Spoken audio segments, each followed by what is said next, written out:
Kita ikuti informasi pertama, pemirsa. Angka kasus positif COVID-19 di Kota Manado terus mengalami peningkatan.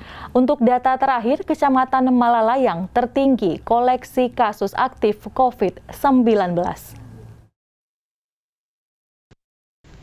Dari data website resmi COVID-19 Kota Manado, per Kamis 10 Februari 2022, jam 21.16, kasus terkonfirmasi COVID-19 di Kota Manado mencapai 9.674 kasus, sembuh 9.202, meninggal 310, dan kasus aktif saat ini ada 162 orang.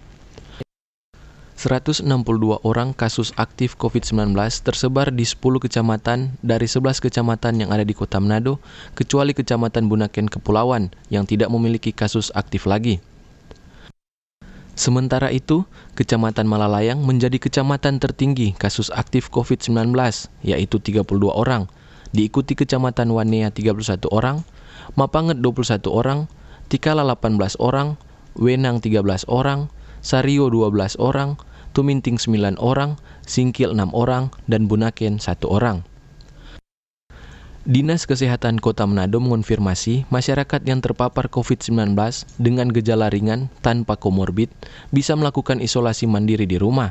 Kebijakan yang diambil oleh pemerintah provinsi maupun yang diadopsi oleh pemerintah Kota Manado, yang itu dilakukan isoman. Lakukan di rumah, itu bisa dilakukan di rumah.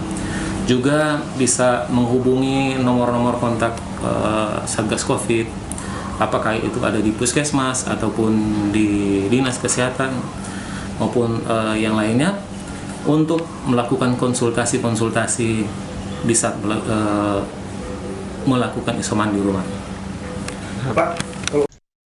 Tingginya kenaikan kasus COVID-19 di Kota Manado membuat masyarakat mau tidak mau harus berdisiplin menerapkan protokol kesehatan untuk menjaga diri dan sesama.